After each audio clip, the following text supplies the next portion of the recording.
Boa noite, mulheres que fazem acontecer. Meu nome é Ellen Cury, sou pedagoga e psicopedagoga de formação. Estou aqui hoje para falar para vocês sobre comportamento infantil. Para falar sobre comportamento infantil, eu vou falar sobre infância. A infância de uma criança, ela é composta por várias etapas. E essas etapas, elas vão se modificando ao longo da vida. Agora eu vou falar sobre as fases da infância. As fases da infância são fase lactante, fase pré-escolar, fase escolar e pré-adolescência. A primeira fase é a fase lactante, que vai de 0 a 2 anos de idade. Nos primeiros 2 anos de vida, a criança ela começa a descobrir o mundo no qual ela está inserida. E as primeiras manifestações dela vêm através do choro. Através do choro, ela demonstra se está com dor, se está com frio, se está nervosa. Os pais podem definir, através do choro da criança, como ela se comporta. Nesses primeiros 2 anos de vida, a criança começa a demonstrar sinais de comunicação visual, auditiva e emocional. E também é o período em que a criança começa a aprender a engatinhar, andar, pois durante os primeiros anos a criança cresce e se desenvolve fisicamente muito rápido. Características como cabelo, dentes começam a aparecer. Nessa fase, a criança também começa a se manifestar com as primeiras palavras. Agora eu vou falar sobre a segunda fase, pré-escolar, que vai de 2 a 6 anos de idade. É o período em que a criança avança rapidamente em seu desenvolvimento e sentimentos significativos começam a aparecer. O seu corpo já é controlado com mais facilidade. Ela consegue correr, subir escadas, pular e se manifestar diante do mundo com facilidade. Nessa fase, a curiosidade aflora com muita facilidade. Sente-se muita vontade a explorar ambientes e conviver com o mundo exterior. Também passa pela fase da frustração e das interrupções e cobranças com o mundo. A terceira fase é a fase escolar, que vai de 7 a 10 anos de idade. Essa fase escolar é marcada pelo desenvolvimento psicológico da criança, onde ela já consegue discernir entre o real e o lógico.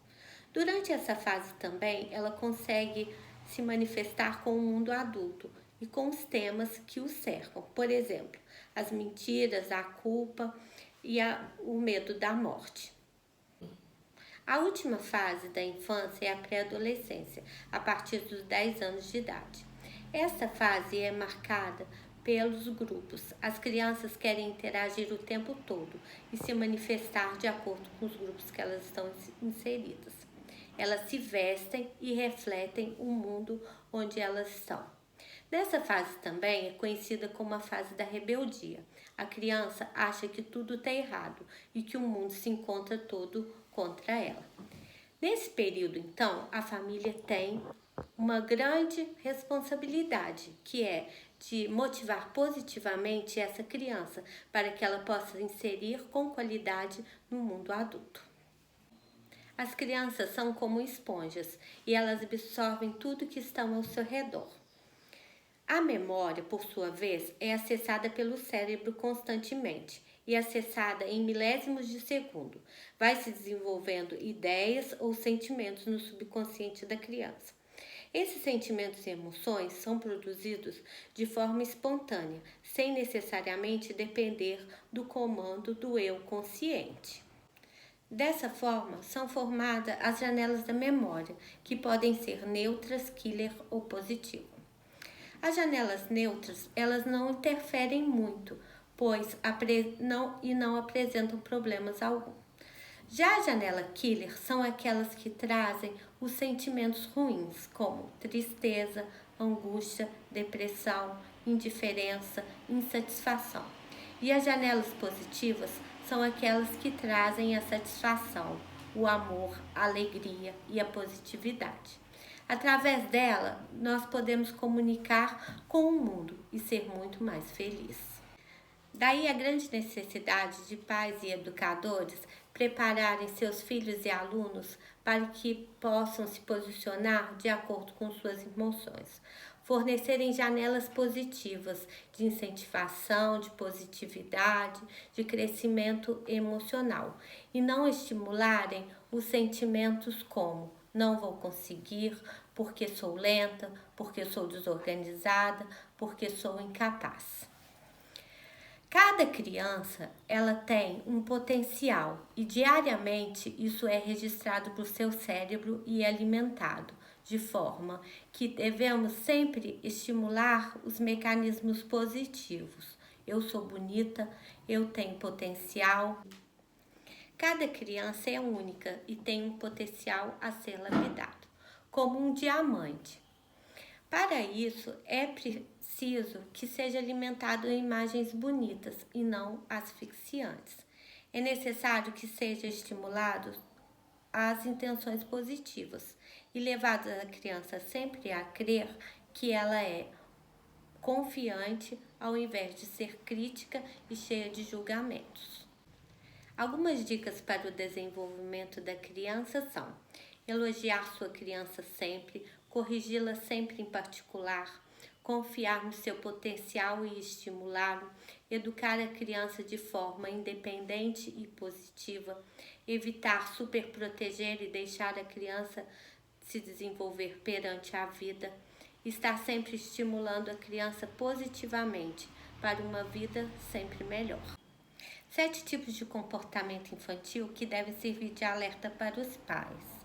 Primeiro, a criança é incapaz de perdoar. A criança não sabe conviver com frustrações e aí ela se indigna com as coisas que acontecem ao seu redor. Não se responsabiliza por suas ações. Nessa fase, a criança sempre quer colocar a culpa do outro. Ela não acha que ela faz a coisa errada, está sempre se certificando de que ela é perfeita e certa. 3. Teimosia excessiva. A criança sempre quer insistir nas suas ideias e não acolhe a opinião do outro. Está sempre assertiva e achando que aquilo que ela quer é o melhor. 4. Manipuladores. Nessa fase, a criança faz com que o adulto faça o que ela quer. Age muitas vezes através dos sentimentos, manipulando os sentimentos dos seus pais ou dos seus professores. 5. Tem medo de mudança. A criança se frustra com muita facilidade e quando ela tem que mudar por alguma forma ou sair da sua margem de estabilidade, ela sente e aí torna os seus sentimentos mais aflorados, torna-se triste, emburrada e muitas vezes irritadiça. 6. Impulsividade. A criança age de forma sem pensar. Ela faz o que dá na cabeça e muitas vezes se frustra com esses sentimentos. E por último, a 7. A incapacidade de se divertir adequadamente. A criança muitas vezes não sabe brincar e não sabe se manifestar de forma adequada, mas quando cresce, elas sabem se autoafirmar e serem adultos concretos. Para concluir nossa conversa, incentive sempre seu filho com janelas de memória positiva, incentivando as emoções sadias, de alegria, amor, prosperidade, abundância, levando a ele tudo aquilo que seja de melhor, para que ele cresça um adulto saudável, sem medo, sem frustração. Com isso, eu quero agradecer a vocês, mulheres maravilhosas, pela paciência de ter me escutado nessa noite e o convite da Paula, que eu aceitei com muito carinho e gratidão. Obrigada por tudo.